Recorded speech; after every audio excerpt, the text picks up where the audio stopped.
সমস্ত দর্শক বন্ধুদের জানাই নমস্কার এবং নতুন বছরের শুভেচ্ছা। আজকে বিশেষ আলোচনা করব মিথুন রাশিকে নিয়ে। এই সূর্যদেব 14 তারিখে, এই 14ই জানুয়ারি রাশি পরিবর্তন করছে। সূর্য প্রবেশ করবে মকর রাশিতে, মকর সংক্রান্তি পবিত্র দিন। তো সূর্যদেবের এই পরিবর্তনে মিথুন রাশির উপর কী প্রভাব পড়বে, আজকে এই বিষয়ে বিশেষ আলোচনা করব। তবে আমার দর্শক বন্ধুদের আমি কোনো রকমভাবে বিভ্রান্তের মধ্যে রাখতে চাই না। এটা গ্রহদের গোচরের উপর আলোচনা করা হচ্ছে, কারো ব্যক্তিগত কুষ্টি ধরা আলোচনা নয়, যার জন্য এটি কারোর সাথে মিলতে পারে কিংবা নাও মিলতে পারে। তবে আমার বিশ্বাস এখান থেকে কিছুটা হলেও মিথুন রাশি উপকৃত হবে। তো যাই হোক, অনুষ্ঠানটি শুরু করার আগে যে সমস্ত দর্শক বন্ধুরা বহুদিন ধরে আমাদের অনুষ্ঠান দেখেন, হয়তো কৌতূহলবশত সাবস্ক্রাইব করতে ভুলে গেছেন, তাদের কাছে বিশেষ অনুরোধ করব চ্যানেলটি সাবস্ক্রাইব করার জন্য। যদি অনুষ্ঠানটি ভালো লাগে তাহলে লাইক, শেয়ার, কমেন্ট অবশ্যই করবেন। এই গোচরের ফলাফল আপনারা চন্দ্ররাশি কিংবা লগ্ন হিসাবেও দেখতে পারেন। তো সূর্য যে মুহূর্তে রাশি পরিবর্তন করছে, 14 তারিখ থেকে 23 তারিখ পর্যন্ত সূর্য কিন্তু অবস্থান করবে নিজের নক্ষত্র উত্তরাষাঢ়া নক্ষত্রে, এবং 24 তারিখ থেকে ফেব্রুয়ারির 5 তারিখ পর্যন্ত সূর্য অবস্থান করবে চন্দ্রদেবের নক্ষত্র শ্রবণা নক্ষত্রে, আর ফেব্রুয়ারি 6 তারিখ থেকে 12 তারিখ পর্যন্ত অবস্থান করবে ধনিষ্ঠা নক্ষত্রে, যার অধিপতি হচ্ছে মঙ্গল। মিথুন রাশির ক্ষেত্রে সূর্য হচ্ছে তৃতীয় ঘরের অধিপতি, যেটা হচ্ছে পুরুষার্থ, পরাক্রম এবং যোগাযোগের ঘর হিসাবে দেখায়। ছোট ভাই বোনদের ঘর এই তৃতীয় ঘর। তো এই তৃতীয় ঘরের অধিপতি হয়ে সূর্য অষ্টম ঘর, যেটা মকর রাশিতে অবস্থান করবে। তো সূর্যের তো অষ্টমের দোষ লাগে না। তো কিন্তু সূর্য এই যে মকর রাশিতে অবস্থান করবে, এই মকর রাশির অধিপতি হচ্ছে শনিদেব। তো শনিদেবের সাথে সূর্যের কী সম্পর্ক এটা তো সবাই জানে। তো এইখানটাতে এবার দেখতে হবে যে শনির সাথে কোনো রকম তৎকালীন সম্পর্ক তৈরি হয়েছে কি না। যদি তৎকালীন সম্পর্ক তৈরি হয় তাহলে রেজাল্ট ভালো দিবে। তাহলে এটাও না যে সূর্য অষ্টম ঘরে অবস্থান করছে মিথুন রাশিকে সব দিক থেকে জয় জয়কার করে দিবে। কারণ অষ্টমপতি হওয়া মানে এখানটাতে একটা জিনিস বোঝাচ্ছে, সেটা কিন্তু সংঘর্ষ থাকবে। আর বুধ রাশির অধিপতি, বুধও কিন্তু সূর্যের সাথে অবস্থান করবে।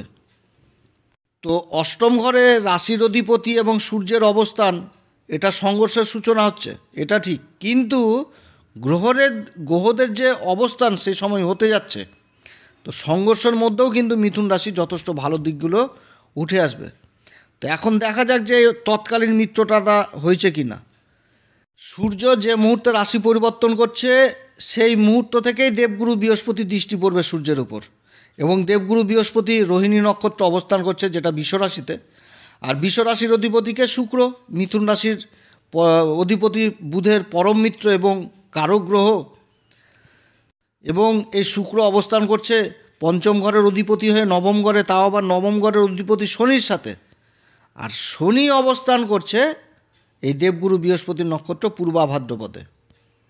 শনি হচ্ছে কারক গ্রহ মিথুন রাশির ক্ষেত্রে, অবস্থান করছে নিজের ঘরে, কিন্তু নক্ষত্রটা থাকছে হচ্ছে দেবগুরু বৃহস্পতির নক্ষত্র পূর্বা ভাদ্রপদ। আর দেবগুরু বৃহস্পতি দৃষ্টি পড়ছে সূর্যের উপরে। তাহলে কি হচ্ছে, এবার দেবগুরু বৃহস্পতি আবার অবস্থান করছে কোন রাশিতে, বৃষ রাশিতে, শুক্রের রাশিতে। তাহলে এখান থেকে তৎকালীন মিত্রতা একটা সম্পর্ক তৈরি হয়ে গেল। তাহলে কি হচ্ছে, অনেক দিকেই কিন্তু এবার সূর্য ভালো রেজাল্ট দিবে মিথুন রাশিকে। তো 14ই জানুয়ারি থেকে 23শে জানুয়ারি পর্যন্ত সূর্য অবস্থান করবে নিজের নক্ষত্র উত্তরাষাঢ়া নক্ষত্রে। আর গ্রহ যখন নিজের নক্ষত্র অবস্থান করে তখন কি হয়, বলবান হয়ে যায়, ভালো ফল দেয়। তো সূর্য তৃতীয় ঘরের অধিপতি এবার অষ্টম ঘরে অবস্থান করছে, তো তাও আবার মঙ্গলের সাথে সমসপ্তম যোগ তৈরি হয়ে গেল। মঙ্গল ধনসম্পত্তির ঘরে নিচ অবস্থায়, বক্রী অবস্থায় রয়েছে আবার। আর মঙ্গল অবস্থান করছে আবার দেবগুরু বৃহস্পতির নক্ষত্র পুনর্বসু নক্ষত্রে। তাহলে সূর্যের এই যে সমসপ্তম যোগটা তৈরি হচ্ছে, তাহলে মঙ্গলের নিজভঙ্গ হয়ে গেল। এবার মঙ্গল হচ্ছে কি মিথুন রাশির ক্ষেত্রে ষষ্ঠ ঘরের অধিপতি এবং লাভের ঘরের অধিপতি হয়ে ধনসম্পত্তির ঘরে অবস্থান করছে বক্রী অবস্থায়। তাহলে অনেক কিছুই ভালো হবে। তো এই সময়কালে যোগাযোগ ক্ষেত্রে যথেষ্ট ব্যাপক উন্নতি হবে মিথুন রাশির। মিডিয়া সেক্টরে যারা রয়েছেন, সেলসের কাজে যুক্ত রয়েছেন, তাদের জন্য যথেষ্ট ভালো। আবার তার সাথে আবার এই সময়কালে বুধের কিন্তু দৃষ্টি পড়ছে মিথুন রাশির উপর, সপ্তম ঘরে বুধ, যেটা হচ্ছে ধনু রাশিতে অবস্থান করছে। তো যারা সরকারি কিংবা বেসরকারি কাজে যুক্ত রয়েছেন তাদের প্রমোশনের আদি যোগ রয়েছে, এবং তার সাথে পরিবর্তন জিনিসটাও বুঝাচ্ছে। অষ্টম ঘর থেকে আমরা পরিবর্তনটাকেও বুঝি, আবার তৃতীয় ঘর থেকে পরিবর্তনটাকেও বুঝি। তো সূর্য অষ্টম ঘরে অবস্থান করছে, তাহলে পরিবর্তন থাকছে কিন্তু লাভ থাকছে। যারা সরকারি কিংবা বেসরকারি কাজে যুক্ত রয়েছেন তাদের প্রমোশনের যোগ।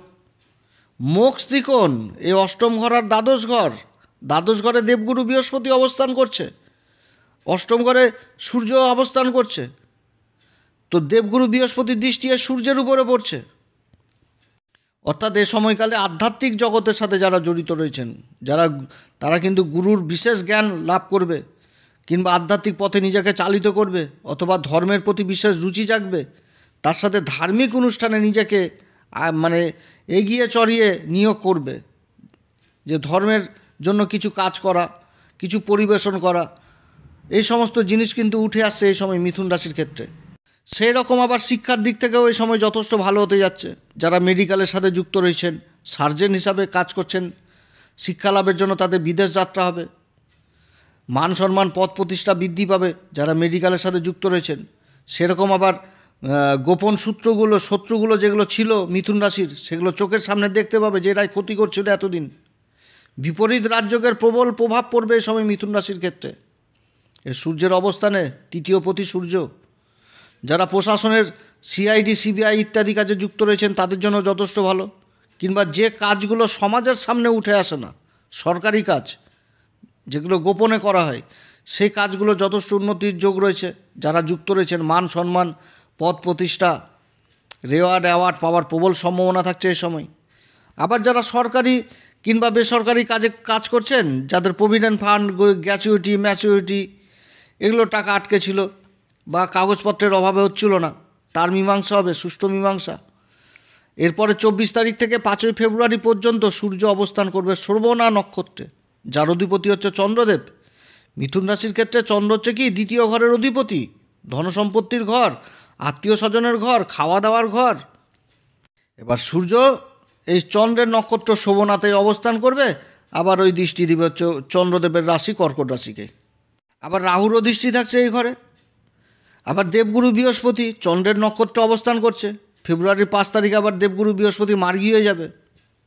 আর এই সময়কালে এই 24 তারিখে যে নক্ষত্র পরিবর্তন হচ্ছে এই সূর্যের, এই সময়ের আগে পিছিয়ে আবার অনেকগুলো পরিবর্তন হয়ে যাবে।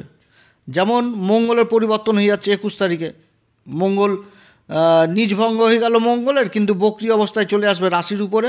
এই মিথুন রাশির উপরে মঙ্গল অবস্থান করবে লাভের ঘরের অধিপতি হয়ে। তারপরে রাশির অধিপতি 24 তারিখে আবার বুধ রাশি পরিবর্তন করবে। 12 ফেব্রুয়ারি পর্যন্ত এই সূর্যের সাথে যে অবস্থান করবে হচ্ছে অষ্টম ঘরে। রাশির অধিপতির অষ্টম ঘরে অবস্থান ভালো না, তৃতীয় পতির সাথে এখানটাতে অষ্টম ঘরে অবস্থান করবে, এটা কিন্তু ভালো না, সংঘর্ষের জিনিসটাকে বুঝাচ্ছে। কিন্তু দেবগুরু বৃহস্পতির আবার দৃষ্টি পড়ছে, শুভ দৃষ্টি, বুধাদিত্য যোগ। আর এই বুধাদিত্য যোগের সপ্তম দৃষ্টি পড়ছে দ্বিতীয় ঘর, যেটা হচ্ছে বাণীর ঘর। আর বুধ কিসের কারক? বাণীর কারক, ম্যানেজমেন্টের কারক, চতুরতার কারক, ব্যবসার কারক। অষ্টম ঘর থেকে এই সমস্ত জিনিস যথেষ্ট বৃদ্ধি করাবে এই বুধ। তবে সংঘর্ষ জিনিসটাও থাকবে, বিনা সংঘর্ষে লাভ হবে না। এবার বুধ তো 24 তারিখ রাশি পরিবর্তন করলো, তার সাথে আর কয়েকদিন পর 28 তারিখে আবার শুক্রও রাশি পরিবর্তন করবে। এই মিথুন রাশির ক্ষেত্রে শুক্র হচ্ছে কারক গ্রহ, পঞ্চম ঘরের অধিপতি এবং দ্বাদশ ঘরের অধিপতি। উচ্চ অবস্থায় অবস্থান করবে, তাও আবার কেন্দ্রে। রাহুর সাথে জুতি তৈরি করবে, রাহু শুক্রের জুতি, লম্পট যোগ তৈরি হবে, এটা ঠিক, কিন্তু অর্থের দিক থেকে তো এগিয়ে থাকবে। এ সময়কালে দেবগুরু বৃহস্পতির সাথে রাশি পরিবর্তন যোগ হয়ে যাবে, দুই গুরুর রাশি পরিবর্তন। দেবগুরু বৃহস্পতি অবস্থান করবে বৃষ রাশিতে, যার অধিপতি শুক্র, সেরকম শুক্র আবার অবস্থান করবে উচ্চ অবস্থায় দেবগুরু বৃহস্পতির রাশি। এখানটাতে স্থান পরিবর্তন হচ্ছে। আর এই দুই গুরুকে আমাদের জ্যোতিষশাস্ত্র মতে আচার্যর ভূমিকা পালন করে এই দুই গুরু। তো এই দুই গুরুর অবস্থান যথেষ্ট ভালো হতে যাচ্ছে। বিদেশি কাজগুলো যথেষ্ট এগিয়ে যাবে। যারা ইম্পোর্ট এক্সপোর্টের কাজ করছেন তাদের কাজ যথেষ্ট এগিয়ে যাবে এই সময়। বিদেশে যাওয়ার যারা চেষ্টা করছেন তাদের জন্য যথেষ্ট ভালো হতে যাচ্ছে এই মিথুন রাশির। সূর্য দিয়েই যে সমস্ত গোটা কুষ্টিটা বিচার হবে বা মিথুন রাশিকে বিচার হবে সেটাও না, কিন্তু এখানটাতে সূর্য অনুঘটকের কাজ করবে। এখানটাতে এমন একটা জিনিস তৈরি হচ্ছে এই মিথুন রাশির ক্ষেত্রে এই সময়কালে, যে প্রত্যেকটা গ্রহই কিন্তু যথেষ্ট ভালো ফল দিবে। সূর্য হচ্ছে এখানটাতে অনুঘটকের কাজ করবে।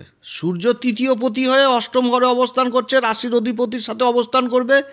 এখানটাতে সূর্যের যেটা দায়িত্ব সেটা পালন করবে। তার মানে সূর্য এটা না যে মিথুন রাশি চাকরি করে দিল, একদম চারিদিকে মান সম্মান বৃদ্ধি করে দিল, অনেক কিছু করিয়ে দিল, সব কিছু হাতের মুঠোয় নিয়ে চলে আসবে, এটা না। কিন্তু এর জন্য তো অন্যান্য গ্রহ রয়েছে যেগুলো কারক গ্রহ, তাদের পজিশন কিন্তু যথেষ্ট ভালো হতে যাচ্ছে মিথুন রাশির ক্ষেত্রে।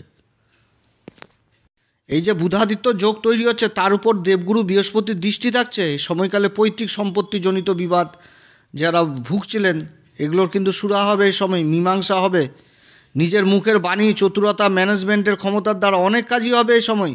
যারা ওকালতির কাজে যুক্ত রয়েছেন, চার্টার্ড অ্যাকাউন্টেন্ট, সেলসের কাজে যুক্ত রয়েছেন, মিডিয়ার কাজে যুক্ত রয়েছেন, তাদের জন্য যথেষ্ট ভালো হতে যাচ্ছে।